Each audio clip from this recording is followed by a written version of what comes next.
मराठी इंडस्ट्रीमध्ये गेल्या काही वर्षात एक नवीन ट्रेंड आलाय, तो म्हणजे सिक्वलचा ट्रेंड। आता सिक्वलचा ट्रेंड नेमका म्हणजे काय, तर तुमचा जुना गाजलेला चित्रपट त्याला घ्यायचा, त्याच्या नॉस्टॅल्जिया फॅक्टरवर खेळायचं आणि त्याचा सेकंड पार्ट आणि थर्ड पार्ट बनवून पैसे कमवायचे। आता सिक्वल बनवण्यात काहीच प्रॉब्लेम नाहीये। सिक्वल माझ्या मते एक सुपर पॉवर आहे मराठी इंडस्ट्रीसाठी, पण आता प्रॉब्लेम हा होतोय की मराठी इंडस्ट्री हा सुपर पॉवर चांगल्यासाठी न वापरता वाईट गोष्टींसाठी वापरताय आणि सिक्वलच्या या ट्रेंडमुळे मराठी चित्रपटांना आणि मराठी इंडस्ट्रीला एक खूप मोठं नुकसान होतंय। आता हा व्हिडिओ बनवण्याचा उद्देश काय, तर आता पुढील काही वर्षात अजून भरभरून मराठी सिक्वल चित्रपट येणार आहेत आणि ते वर्थ असणार आहेत की नाही की ती सुद्धा फसवी असणार आहे। मराठी इंडस्ट्री सिक्वलचा धंदा करते की काय, प्रेक्षकांना मूर्ख समजते की काय, हे सगळं आजच्या व्हिडिओमध्ये डिस्कस करणार आहोत। तुमचं स्वागत आहे माझ्या चॅनल माहिती मराठीवर। माझं नाव तनिष हडकर आणि जर तुम्ही चॅनलवर नवीन असाल तर लाईक शेअर सबस्क्राईब करायला बिलकुल विसरू नका। तुमचं एक एक लाईक एक एक सबस्क्राईब या चॅनलला पुढे घेऊन जाण्यामध्ये मदत करतो। आता व्हिडिओच्या सुरुवातीला आपण एक थोडासा ब्रीफ इंट्रोडक्शन घेऊ की बेसिकली सिक्वल काय आहे, हा ट्रेंड कुठून सुरू झाला आणि मराठी इंडस्ट्रीमध्ये हा ट्रेंड कसा ग्रो होतोय। तर बेसिकली सिक्वलचा ट्रेंड हा का नवा नाही आणि फक्त मराठी इंडस्ट्रीमध्ये आहे असं नाही, बाकी सगळ्या इंडस्ट्रीमध्ये, ती साऊथ असो हिंदी असो किंवा कुठलीही इंडस्ट्री असो, सगळीकडे सिक्वलचा ट्रेंड हा सुरूच आहे। आता सिक्वल बनवणं हे चुकीचं आहे का, तर बिलकुल नाही। तर तुमचा आधीचा चित्रपट चांगला होता, लोकांना तो चित्रपट आवडला होता, त्याचे कॅरेक्टर्स त्याची कथा लोकांना आवडली होती, तर लोकांना ते अजून बघायची इच्छा आहे। आणि जर तुम्ही तुमच्या सिक्वलमध्ये किंवा सेकंड किंवा थर्ड पार्टमध्ये जर चांगलं प्रेझेंटेशन केलं, अजून त्या कॅरेक्टरशी लोकांचा बॉन्ड स्ट्रॉंग झाला, तर ते चित्रपट चालतातही आणि प्रेक्षकांना आवडतात। आता सिक्वल मध्ये पण दोन ब्रांचेस आहेत, एक म्हणजे असतो प्लॅन्ड सिक्वल आणि दुसरा असतो अनप्लॅन्ड सिक्वल। प्लॅन्ड सिक्वल मध्ये होतं काय, डिरेक्टरला आधीपासून माहिती असतं की आपल्याला 2 किंवा 3 पार्ट मध्ये या चित्रपटाची कथा सांगायला लागणार आहे, कारण या चित्रपटाची कथा मोठी आहे। त्याचं उदाहरण म्हणजे बाहुबली 1 आणि बाहुबली 2, KGF 1 KGF 2 आणि पुष्पा 1 पुष्पा 2। या चित्रपटाचे डिरेक्टर्स आधीपासूनच क्लिअर होते की आम्हाला या चित्रपटाचे 2 पार्ट्स बनवायचे आहेत। आता आपण अनप्लॅन्ड सिक्वल कडे येऊया। आता अनप्लॅन्ड सिक्वल म्हणजे काय, तर या केसमध्ये डिरेक्टर आधीपासून प्लॅन करत नाही की त्याला पुढचा चित्रपट बनवायचा आहे किंवा एक प्रोलॉन्ग स्टोरी असणार आहे। जस्ट बिकॉज त्याचा पहिला चित्रपट चाललाय आणि दुसरा पार्ट बनवण्यासाठी त्याच्याकडे एक स्कोप आहे, म्हणून तो सेकंड आणि थर्ड पार्ट बनवतो।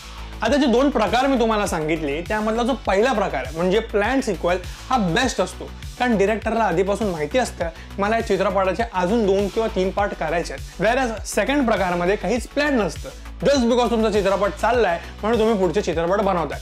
आणि इथेच येतो मराठी इंडस्ट्रीचा प्रॉब्लेम। मराठी इंडस्ट्रीमध्ये सगळेचे सगळे सिक्वल्स हे अनप्लॅन्ड असतात आणि बिलकुल काहीही प्लॅनिंग केलेली नसते। इव्हन फर्स्ट पार्टमध्ये काही स्कोपही सोडलेला नसतो, सो दॅट मी सेकंड पार्टमध्ये त्या चित्रपटाला कंटिन्यू करू शकतो। मराठी इंडस्ट्रीला आपण एक ॲडव्हान्टेज हा देऊ शकतो की मराठी मेकर्सला किंवा क्रिएटर्सकडे तेवढा बजेट नसतो किंवा ते तितकं प्लॅन करत नाही, कारण त्यांना माहितीच नाही त्यांचा फर्स्ट पार्ट चालणार आहे की नाही। पण तरीही हा एक मोठा प्रॉब्लेम आहे मराठी इंडस्ट्रीमधला सिक्वल्सचा, हे आपण विसरू शकत नाही। पण या व्यतिरिक्त सुद्धा काही प्रॉब्लेम्स आहेत, ते मी तुम्हाला आता पुढे सांगणार। आता बघूयात की मराठी इंडस्ट्रीमधल्या सिक्वलमध्ये नेमकं चुकतंय काय, आणि चुकीपेक्षा असं मला वाटतं काय प्रयत्नच करत नाही, एफर्टच करत नाहीये आणि ते प्रेक्षकांना मूर्ख समजून फक्त एक सिक्वलच्या नावाखाली पैसे कमवण्याचा धंदा करतात, असं मला तरी वाटतं। आणि ते का वाटतंय हे सगळं मी आता पुढे व्हिडिओमध्ये सांगणार आहे, आणि तुम्हाला ते जस्टिफाईड वाटतंय की नाही ते कमेंट सेक्शनमध्ये नक्की कळवा। हा फक्त माझा पर्स्पेक्टिव्ह आहे आणि माझा व्ह्यू आहे। आता सगळ्यात पहिलं कारण तुम्हाला मी सांगतो, सिक्वल मध्ये काय असतं, तुमचा जुना चित्रपट आहे, त्याचा तुम्ही सेकंड चित्रपट बघताय, पण तुमच्या अपेक्षा अशा असतात की हा चित्रपट पहिल्या पार्टपेक्षा बेटर असायला पाहिजे। पण 90% ऑफ द मराठी सिक्वल जर तुम्ही बघाल तर त्यामध्ये सेकंड पार्टची क्वालिटी ही फर्स्ट पार्टपेक्षा खालावली जाते, त्या लेवलपर्यंत मराठी चित्रपट बनतच नाही। त्याचं उदाहरण म्हणजे दे धक्का 2 आणि नवरा माझा नवसाचा 2। या चित्रपटांचा फर्स्ट पार्ट कमाल होता, आजही तो चित्रपट कल्ट आहे, पण सेकंड पार्ट मध्ये ते एक्सपेक्टेशन्स मीट होत नाही कुठल्याही डिपार्टमेंटमध्ये। दुसरं उदाहरण म्हणजे चित्रपटातली कथा। असं वाटतं की चित्रपटाच्या स्टोरीला जबरदस्ती स्ट्रेच करण्यात आलाय, जबरदस्ती लिहिण्यात आलाय आणि ते एक सिच्युएशन म्हणून त्या कॅरेक्टरला जबरदस्ती त्यामध्ये घुसवण्यात आलं, आणि त्यामुळे काय होतं ना, चित्रपट बघताना सगळ्या गोष्टी फोर्स्ड वाटतात। सिक्वल बनवणं हे जस्टिफाईड आहे, पण तुमच्याकडे खरंच एक चांगली कथा असेल आणि तुमच्याकडे खरंच एक चांगली स्टोरी असेल, सिक्वल बनवायला काही हरकत नाही, पण 90% ऑफ द मराठी सिक्वल्समध्ये ते दिसत नाही। आता याचं तिसरं कारण सुद्धा मी तुम्हाला देतो।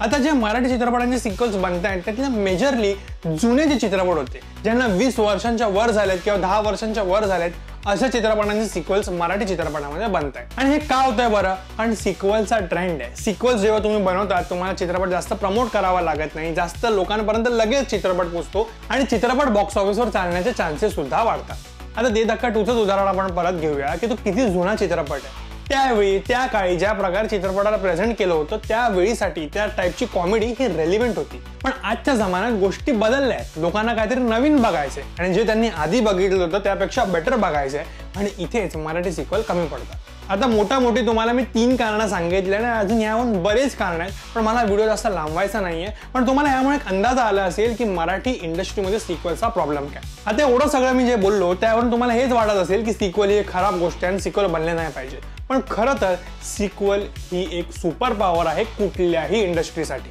कारण तुम्ही हे बघितलं असेल, जर तुम्ही तुमचा सिक्वल किंवा सेकंड पार्ट, थर्ड पार्ट हा जर चांगला बनवला आदल्या चित्रपटांपेक्षा, तर या चित्रपटांच्या बॉक्स ऑफिसवर कमाई करण्याचे चान्सेस खूप वाढतात।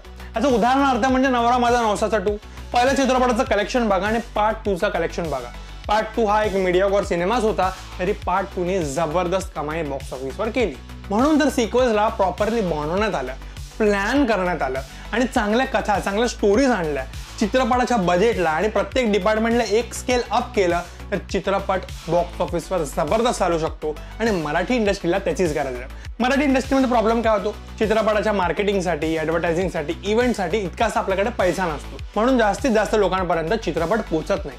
पण जर तुमचा चित्रपट सिक्वल असेल आणि तो चांगला असेल तर तो इझिली लोकांपर्यंत पोहोचतो।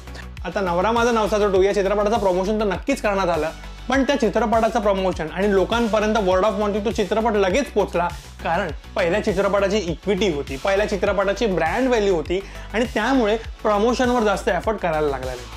आज जेव्हा मराठीमध्ये बजेटची कमतरता आहे, चांगले सिक्वल्स बनवून मराठी इंडस्ट्री चांगली कमाई बॉक्स ऑफिसवर करू शकते आणि ओव्हरऑल इंडस्ट्रीला रिवाइव्ह करण्यामध्ये हे सगळं मदत करू शकतं।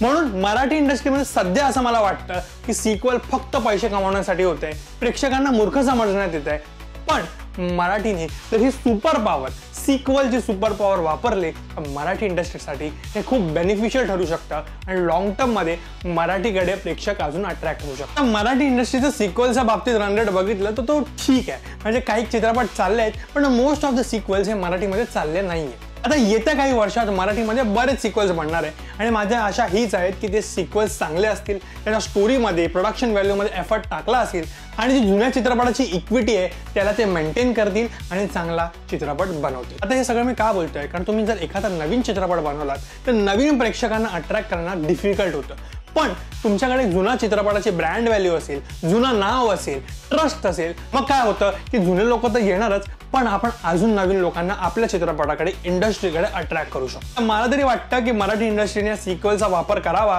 हे सुपर पॉवरचा वापर करावा। तुम्हाला काय वाटतं जरूर कमेंट सेक्शनमध्ये कळवा। तुम्ही सिक्वल्स बघायला एक्साइटेड असता की नाही असता? आणि तुम्हाला सुद्धा वाटतं का की मराठी इंडस्ट्रीमध्ये चांगले सिक्वल्स बनले पाहिजे? हे सगळं कमेंट सेक्शनमध्ये सांगा। लाईक, शेअर, सबस्क्राईब करायला विसरू नका, कारण तुमचा एक लाईक, एक सबस्क्राईब या चॅनलला पुढे घेऊन जाण्यामध्ये मदत करतो।